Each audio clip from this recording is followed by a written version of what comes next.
Daniel Reed boarded the early morning flight with his 8-year-old daughter, Emma, carrying only 2 small bags and a worn backpack. He had booked economy because it was all he could comfortably afford, and he was more concerned about getting Emma to her school competition than sitting in a premium seat. As he found his seat, he noticed the woman beside him was dressed in an expensive business suit. She looked irritated, clearly uncomfortable with the crowded economy cabin. "I hope you don't mind," Daniel said politely. She glanced at him. No. Her name was Victoria Harper, though Daniel didn't know it. She was the CEO of one of the largest companies in the country and had booked the last available seat after her private jet developed a mechanical problem. Emma sat by the window, smiling as she watched the clouds outside. Victoria glanced at the little girl. "Traveling for vacation?" "No," Daniel answered. "She's competing in a national science competition." Victoria nodded. "That's nice." Daniel smiled. "She's been working on it for months." The flight attendants began preparing for takeoff. Victoria opened her laptop and immediately started working. Daniel quietly helped Emma organize her project notes. Then the aircraft suddenly became unusually quiet. The captain's voice came over the speakers. "Ladies and gentlemen, before we depart, I'd like to welcome a very special passenger on today's flight." Victoria barely looked up. The captain continued. "Mr. Daniel Reed, thank you for flying with us again." Victoria froze. She slowly turned toward Daniel. The captain added, "And welcome back, Emma. It's good to have you both aboard." Emma smiled at the speaker. Victoria stared at Daniel. "You know the captain?" Daniel looked slightly embarrassed. "Yes." Victoria raised an eyebrow. "How?" Daniel shrugged. "We've worked together."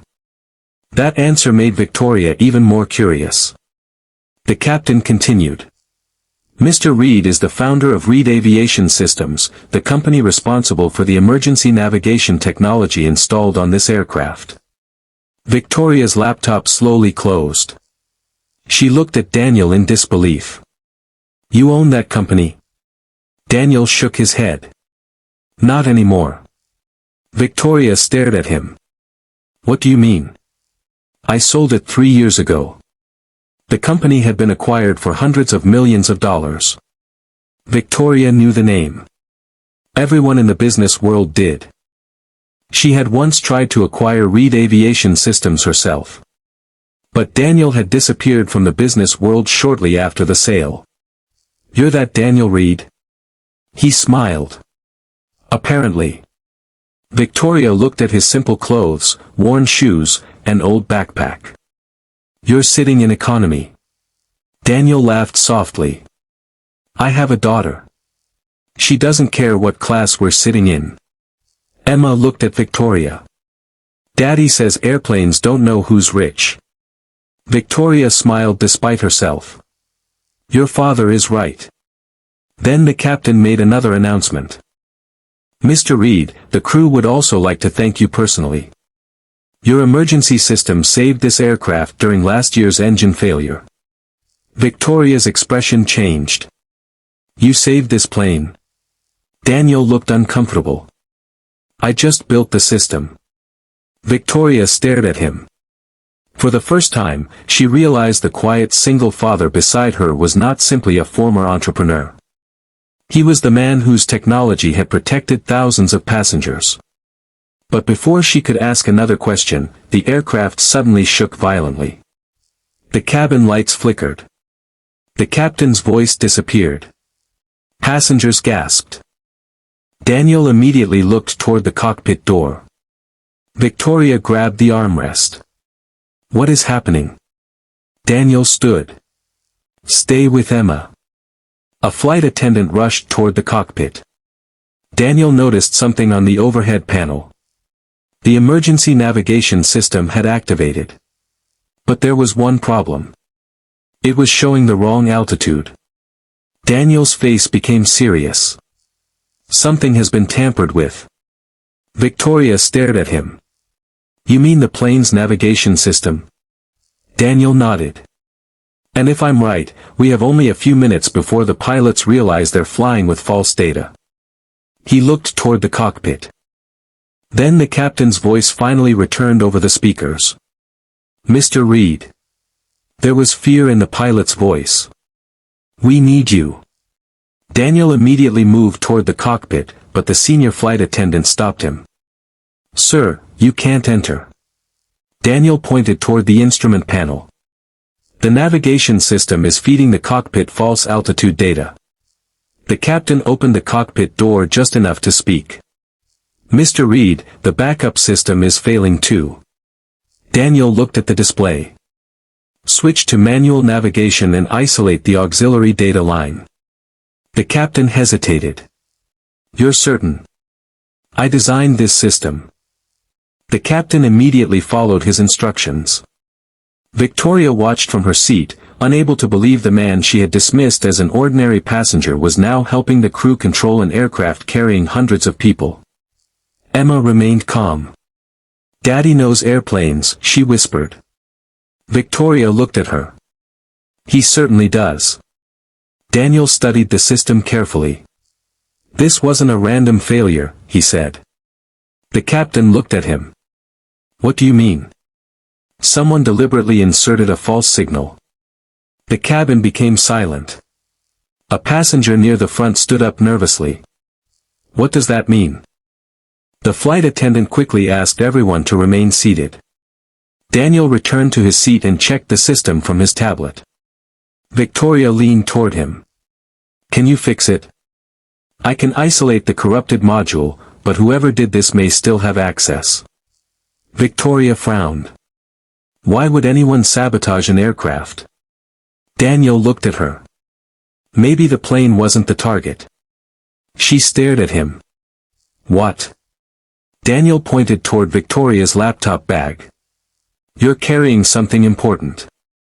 Victoria froze. How would you know?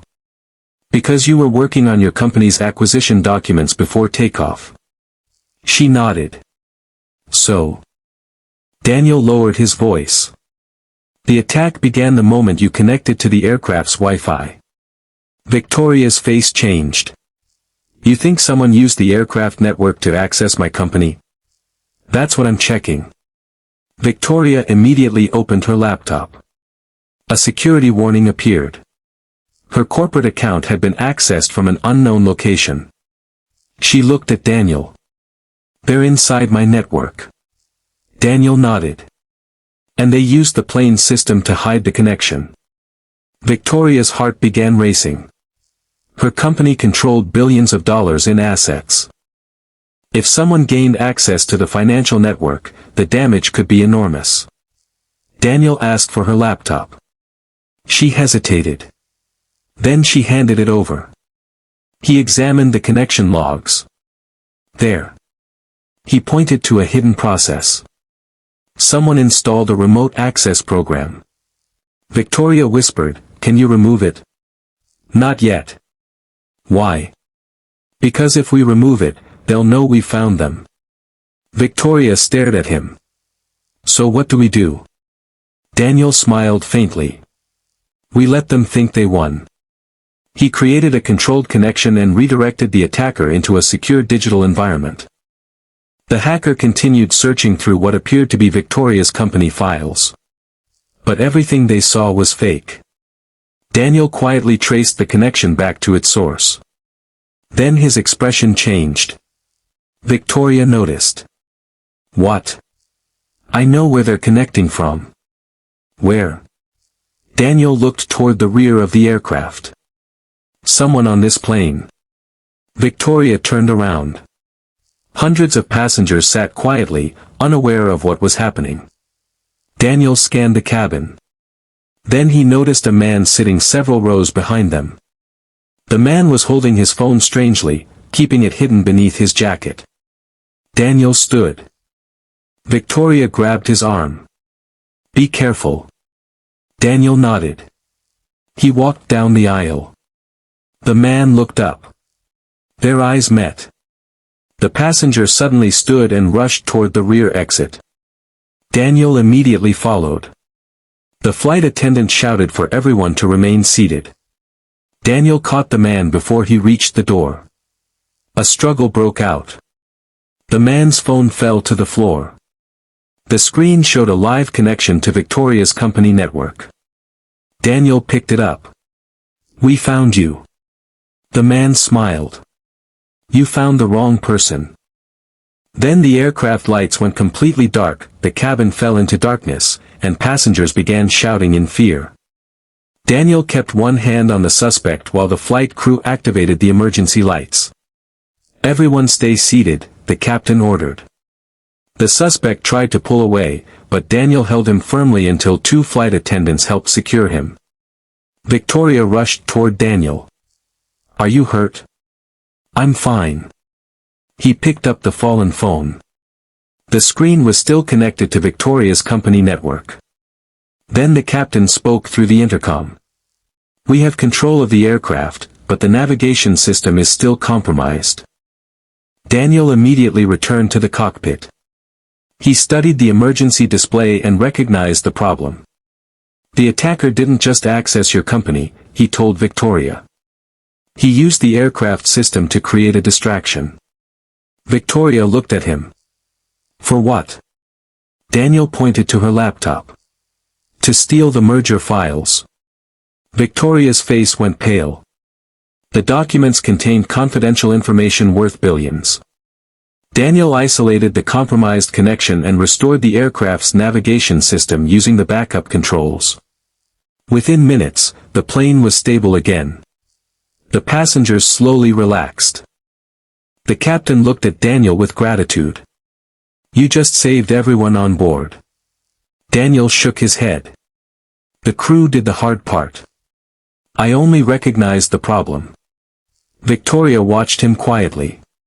She had spent the entire flight thinking Daniel was simply a single father sitting beside her in economy. Now she realized he was the person who had prevented a disaster. When the aircraft landed, authorities immediately arrested the suspect. Investigators discovered that he was working for a rival corporation that wanted to sabotage Victoria's upcoming merger. But there was another shock. The rival corporation had received inside information from someone at Victoria's own company. Victoria immediately called an emergency board meeting. Daniel stood beside her. "We need to find the insider before they know the attack failed." The investigation quickly identified the person responsible. It was Victoria's chief technology officer. He had secretly sold confidential information for months. Victoria confronted him. "You endangered hundreds of lives." He looked at Daniel. "I didn't know the plane would be affected." Daniel shook his head. "You knew exactly what you were doing." The man was arrested. Victoria's company survived the attack, but the incident changed her completely. She offered Daniel a senior position in her company. Daniel smiled. "I appreciate it, but I already have a career." Victoria laughed. "Then what would convince you?" "A schedule that lets me take Emma to school." Victoria nodded. "Done. And no executive meetings during her competitions." "Also done." Daniel smiled. "Then we have a deal." Months later, Victoria and Daniel became business partners on a new aviation safety project. The technology was designed to detect cyber attacks before they could affect aircraft systems. Emma even became the project's unofficial mascot. She visited the laboratory one afternoon and proudly told everyone, "My dad made airplanes safer." Victoria smiled. "He did." Daniel looked at his daughter. "That means more to me than any award." Years later, passengers would never know how close that flight had come to disaster. They would only remember a smooth landing. But Victoria remembered everything. She remembered sitting beside a quiet single dad in economy. She remembered hearing the pilot welcome him by name. And she remembered realizing that the man everyone overlooked was the one who saved them all. Daniel never cared about being recognized. He cared about getting home to Emma. And every time he boarded an airplane after that, the crew would greet him with the same words. "Welcome aboard, Mr. Reed." Daniel would smile. "Good to be home."